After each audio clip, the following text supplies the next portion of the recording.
Today, you will learn the story of a man chosen by God. A man who walked in righteousness, faithful to the word and commandments of the Most High. His name is Hosea, a prophet who not only spoke, but lived what God felt. This man received a calling that defied logic, culture, and the heart Sabadwi. God commanded him to marry a prostitute. It was not a punishment, it was a prophetic mission. Through his marriage, heaven would cry out to earth about love, pain, and fidelity.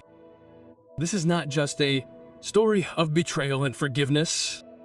It is a reflection of the divine covenant, where even infidelity finds redemption. The desert wind stretched over Samaria like an ancient lament, carrying the echo of names that once bowed to the Lord. Now, whispered to the metal images that gleamed in the sun, the people erected altars, celebrated feasts, sang hymns of victory, but their eyes no longer turned to the eternal rock. It was a worship service full of sound and empty of meaning, like someone dancing on an abyss. The presence of God, which had previously descended like fire, now seemed to recede, as if the heavens were tired of repeating 1,000 ignored calls. And in the heavy silence of this abandonment, the Lord's heart bled in a silence as deep as the rainless desert. Why had Israel, in its pride, exchanged the rock for shade and life for the ephemeral? It was a time of redemption. But before that, it was a time to reveal what the heart of a people had become. God did not seek an orator to raise crowds, nor a man of polished words, me. The Most High called someone who could feel the weight of the pain he felt. Someone who would carry in his body the mirror of Israel's soul. Hosea was not a prince, nor a famous priest. He was a man with a firm gaze, earth beneath his feet, and an obedience that did not yet know its own end. The Lord spoke with a voice that pierces the silence of the mornings, direct and poignant. Go. Take for yourself a wife of prostitution and have children of prostitution, for the land has committed great prostitution by forsaking the Lord. Those words fell upon him like a stone into a deep well with no easy way out. It was not a poetic metaphor, nor an allegorical challenge. It was a living command that would wound his heart and mold it for what lay ahead. Hosea heard that voice as one hears distant thunder before the storm. There was no gentle invitation, no comforting illumination. There came a demand that shatters plans and rewrites destiny.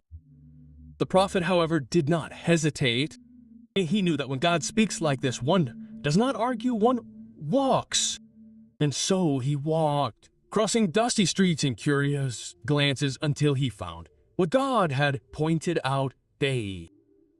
Among corridors of houses and shadows that stretched into the twilight, there she was, Gomer, daughter of Deblin, beautiful under the harsh sunlight, but with eyes that held stories no one told aloud, no one.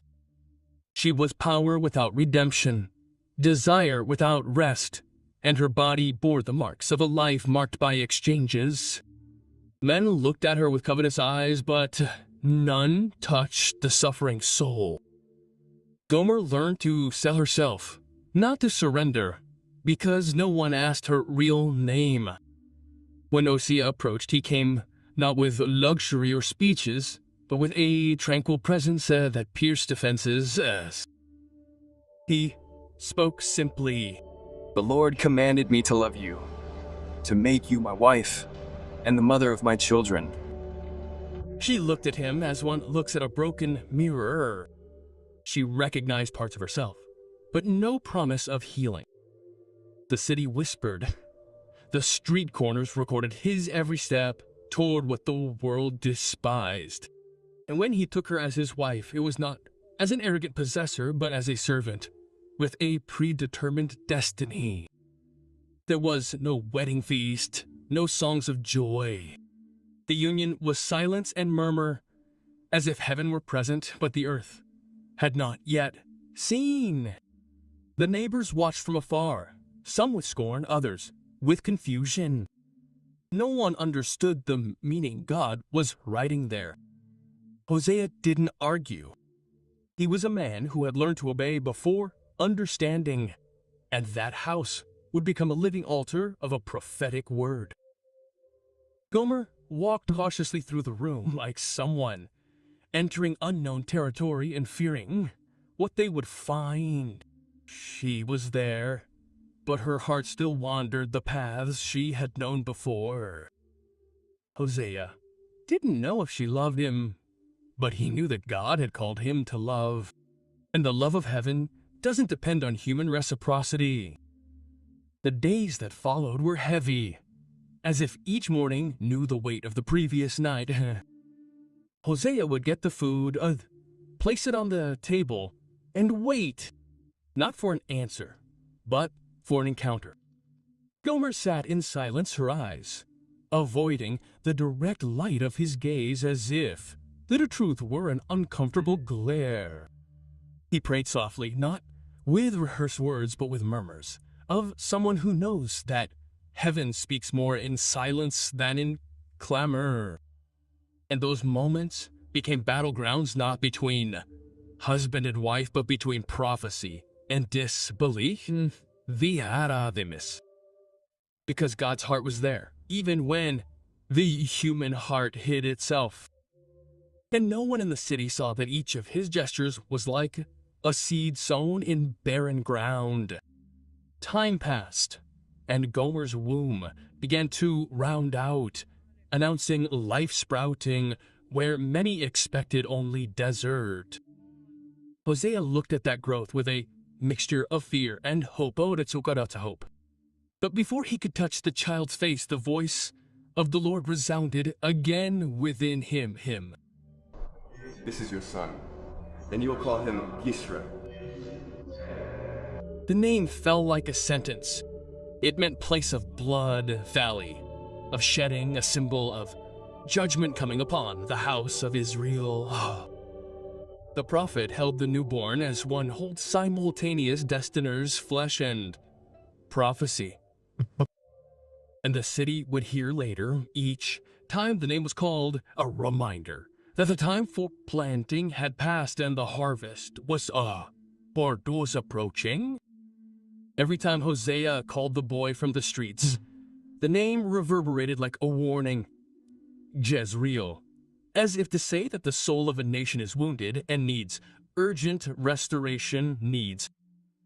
Gomer watched her son sleep and felt something stir within her like a seed that had not yet sprouted. Hosea did not teach the boy with simple words, but with his own presence, as if to say that love and judgment walk together when God speaks. The people whispered behind doors, not knowing if it was madness or a sign. Some mocked, others looked away because the truth is always uncomfortable when exposed before one's eyes without preparation. But the prophet remained firm because the weight of the mission was greater than any human murmur. Hosea's house was no longer a refuge, but the setting for a silent wait. Gomer walked between the rooms as if searching for something she would never find there. Her eyes no longer rested on the prophet, but were lost on the horizon of the streets. Hosea, even without words, perceived it. Her heart no longer dwelt in that home. Mornings began with silence, and nights ended with absence. Suddenly, amidst the emptiness, came the second pregnancy. This time, there were no songs or celebrations. The belly grew, but so did the distance. Gomer seemed indifferent, as if that child had no root of love, but only a consequence of her escapes. When the child was born, the Lord spoke before any emotion could be felt. This is your daughter, and you shall call her Lama. The sentence fell like a stone on Hosea's chest. Lama, without compassion. A name that sealed the absence of mercy not only on that house but on an entire nation that rejected the love of its God. Hosea loved his daughter, even without understanding God's ways. He held her in his arms, but could not prevent her name from echoing like a verdict. Gomer, in turn, became more and more absent each day. She went out frequently, returned late, and no longer hid the signs of contempt. The clothes, the perfumes, the averted glances, everything betrayed a divided heart. And Hosea, faithful to his calling, simply waited. There was no confrontation, only silence, because true love does not bind, it endures. Soon, the third pregnancy arrived. Gomer's womb carried another seed, and even then, God spoke to the prophet. This is your son, and you will call him Ami. The pain was deeper than any sword. Loam is not my people. With this name, God ended a cycle. The pact was suspended, the alliance broken like a bridge that collapses in the middle of a river. And Hosea, broken, obeyed once more. Even rejected, even humiliated, even doubting his paternity, he cared for the child as if it were his own. He prepared the food, covered him at night, caressed him with the tenderness that only a heart of God could generate. The house, now with 3 children, was full of childish noises, but the essential presence was missing. Gomer was missing. She was there, but already absent, for she was trapped in her adulterous life. Hosea heard his children's laughter, but his spirit bled in silence. Each night, a piece of the prophecy was fulfilled within him. The love he carried was not human, it was a reflection of God himself. A love that persists, even without reciprocation, that remains, even betrayed, that waits, even when everyone else has given up. Hosea lived what no man could endure alone, but he was not alone. Heaven sustained him with a strength the world does not comprehend, because God, even wounded, continues to love. Even rejected, he does not abandon. And the prophet, though weary, remained steadfast.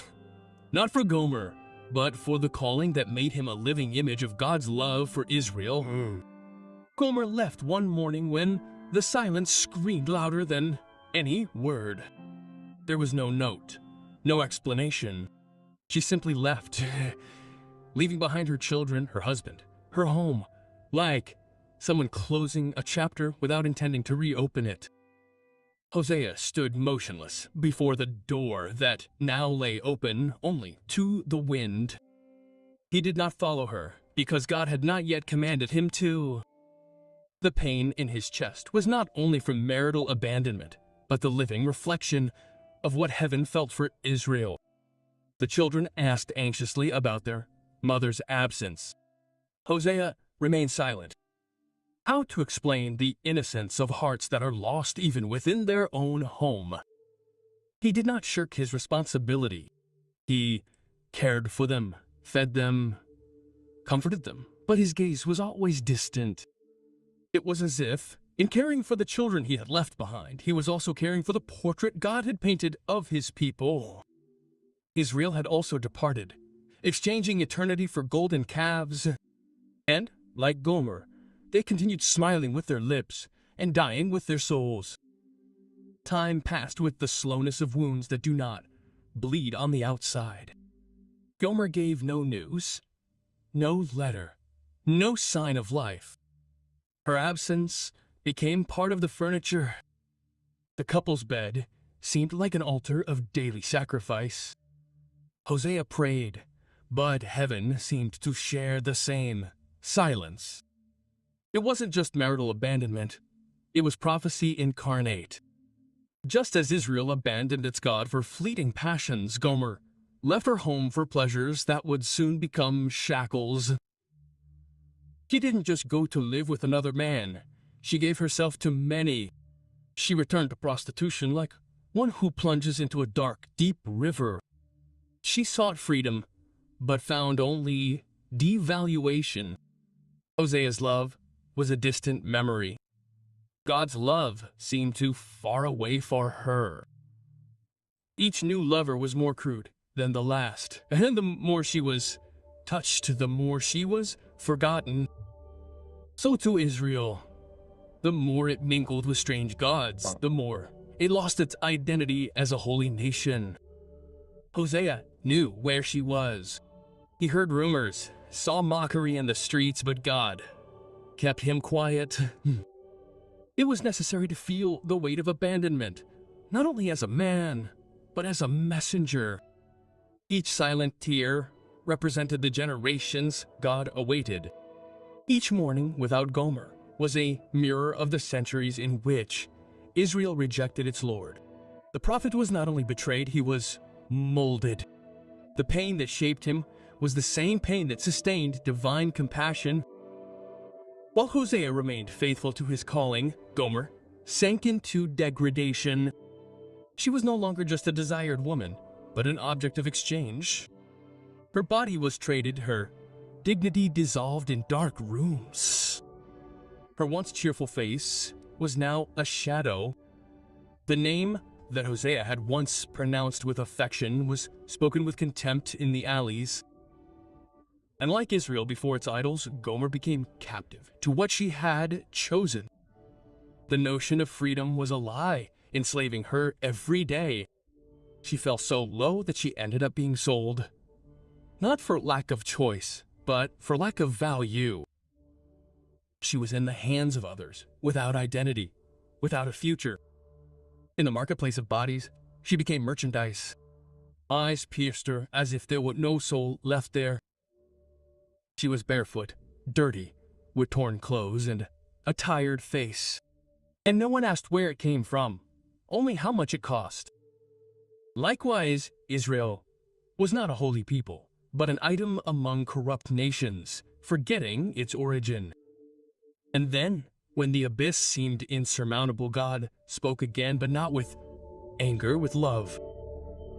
Daughter, go again and rescue your wife, even though she is loved by another man and is an adulteress. Love her as the Lord loves the Israelites, even though they turn away from the true gods and find pleasure in the sacred risen cakes.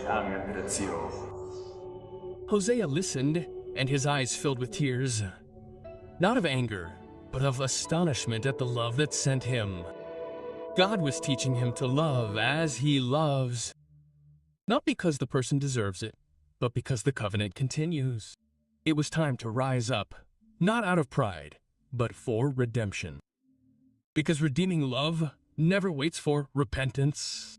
It provokes it. Hosea obeyed without hesitation. He took silver and barley, the value of an ordinary slave girl. He did not dispute the price. To the world, it was humiliation. To God, obedience. I am going. Not for her, but for the love of my Lord. He cloaked up and walked the streets, knowing where she could be found. His steps were not hurried, but firm. Each one said, I am going, not for her, but for the love of my Lord. The people looked at him. Some whispered, but the prophet did not deviate. Heaven was in a hurry, even if the man walked slowly. He arrived at the market at the time when dignity sleeps and shame dwells. It was a place where no one expects to see a prophet. And amidst the currents, the harsh voices and the dust in the air, he saw her. She was in the corner cowering, like a shadow of what she once was. She did not react upon seeing him. Perhaps she no longer recognized him. But he recognized her, with tearful eyes and a firm soul. He saw her as no one there could. And in that gaze, God shouted, She is still mine. Hosea did not discuss values, nor did he hesitate. His gaze was firm, as if he knew that price wasn't buying a body, but liberating a history. 15 shekels of silver, and 1.5 of barley," he said before everyone. The amount was exact, neither more nor less than the cost of a common slave, but for him it was the price of obedient love. The crowd fell silent. There was a prophet paying for his wife as if she had never belonged to him. But heaven knew. That act was not humiliation, it was revelation. He paid for a woman who had once been his, and that was the scandal. Redemptive love doesn't wait for the other to deserve it. It acts because it chose to love. Hosea wasn't buying an object, he was restoring a covenant, and his gesture spoke louder than sermons. "Israel, you are still mine." Gomer, standing there, didn't understand. She expected punishment, rejection, distance. But the prophet extended his hand, and with it, the weight of grace. Her eyes asked what her lips dared not say, and the answer came gently, like a breeze among ruins. "Come with me. You will not return to this life. You will be mine, as I am yours." There was no accusation, no memory of betrayals, only a promise. The love that restores does not raise walls, it builds bridges. Hosea did not ask for explanations, did not demand justifications, because God also does not demand when he calls back those who are lost. Restoration begins when love speaks louder than shame. The chains fell, one by one. There was no need for a key. What broke there was guilt. Gomer wept, but it was not a cry of fear nor of overwhelming guilt. It was the weeping of grace, the kind that only happens when a weary heart finds unexpected rest. Hosea did not touch her to dominate, but to welcome her. And in the midst of that filthy marketplace, God was rewriting a story that the whole world thought was lost. The steps back were timid. Gomer walked as one who still does not believe what she is experiencing. She looked at the ground, fearing the stares. But Hosea walked beside her unhurried, unburdened, as one who understands that healing takes time. When they arrived home, she hesitated before the door, the same door she had once passed through when fleeing. But now, inside, there was no waiting. There was a promise. Hosea led her without demanding that she hurry. Because God's love doesn't push, it invites. "You will stay with me for many days. You will no longer prostitute yourself, nor will you belong to another man. We will take care of our house and our children, just as our God asked." The declaration was not an imposition, but a covenant. A mirror of what God would say to his people: to wait, to cease the idols, to live in silence until the time of restoration. Gomer listened, but did not fully understand. Still, something trembled within her. There was authority in those words, but there was also tenderness. It was love that disciplines without hurting. She remained in the house, but fear still haunted her. She feared it was all temporary. But time passed, and Hosea didn't demand explanations. He didn't dwell on the past, didn't reopen wounds, only cared. Just like God with Israel, who even after betrayal offered time, silence, and mercy. It was a slow but real reconstruction, because fidelity isn't shouted, it's revealed in daily details. Hosea didn't touch her like a possessive man, but like someone who cherishes her. He knew that the body only surrenders where the soul finds rest. Gomer had never experienced anything like it. Everyone took her, no one waited for her. Now there was a different time. She didn't know if she deserved it, but she felt seen. And being seen without being judged was a new way of existing for her. Though home remained, the earth was now altered. It was the ground of grace. In Gomer's heart, shame gave way to reverence. The gaze that once fled now lingered. It wasn't love at first sight. It was love revealed in every action. She didn't understand everything, but she felt she was being transformed. And it wasn't because Hosea convinced her.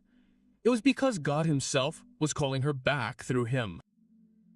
Deep in her soul, she began to desire something she had never known: to be faithful, not out of fear, but out of gratitude. Hosea's story ends like this in the Bible. A man who obeyed, loved, suffered, redeemed, and forgave. And maybe you are thinking to yourself, why would God ever send a prophet to marry a prostitute woman? Why would he choose someone so holy to live something so scandalous? Because God didn't just want to preach. He wanted the world to see. He wanted love to leave heaven and be incarnated in a marriage torn apart by pain. Hosea wasn't chosen to explain with words. He was called to live, feel, and suffer what God feels for each of us. Hosea loved Gomer, even when she couldn't love him back. And that's what God does with us every day. We leave him for other gods, for voices that promise more. But he continues to love. He feels every abandonment, every idolatry, every heart that sells itself to the world. The difference is that Hosea was just a man. God is eternal. But out of mercy, he gave us this living mirror so that there would be no more excuse. Now, we look at this story and are forced to confront it. How far does God's love go? The names of Hosea's sons were not random. Jezreel, God scatters. It was a warning of judgment, a reminder of the spilled blood, of the torn covenant.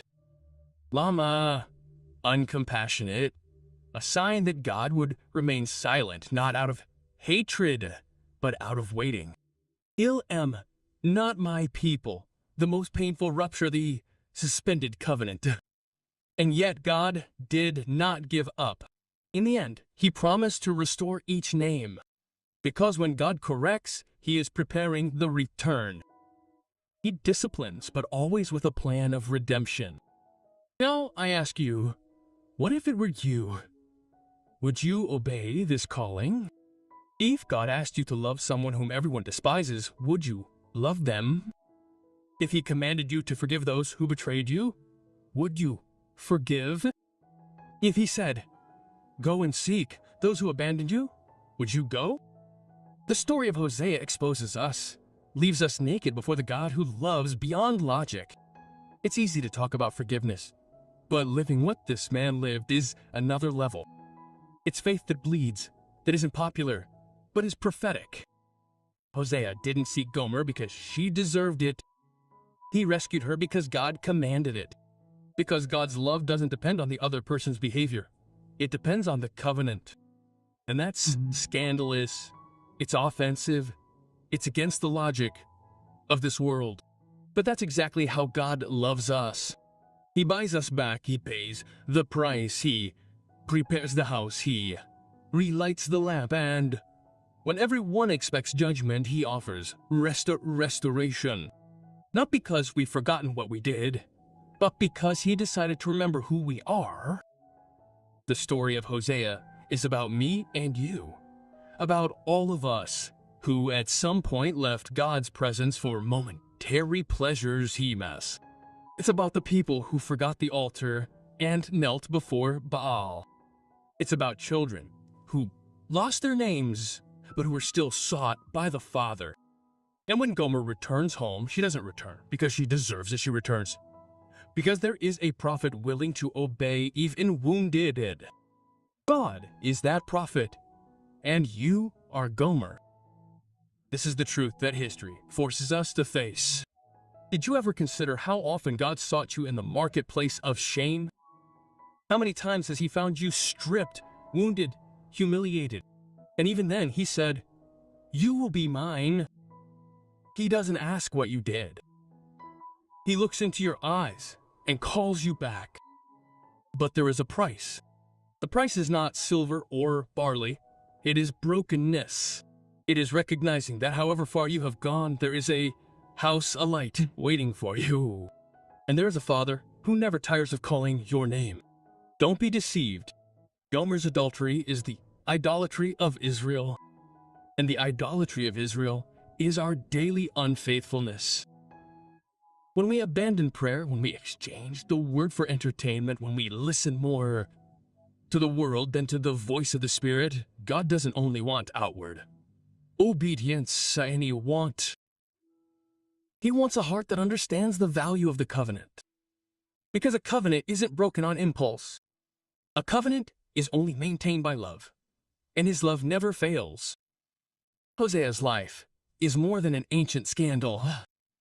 It's a call to us today. It's God asking, do you love enough to forgive? Not, do you believe enough to redeem? God doesn't seek perfect hearts that aren't afraid to obey when love demands more than words. And now, after everything you've heard, would you forgive Mahav? Would you seek back the one who abandoned you? Would you love someone who hurt you? Or are you the type to stone? Hosea wasn't weak for loving. He was strong because he loved even when everyone expected his contempt.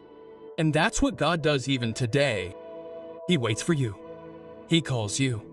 He wants to restore you. The question is, will you return? If this story touched your heart, write in the comments, even when I failed, God loved me. And if you're not following the channel yet, now is the time. With each new story, the Word of God continues to live, opening eyes, healing wounds, and restoring covenants. We're not here out of curiosity. We're here to let the Scriptures read us from within until our hearts beat again for that which is eternal. Oh,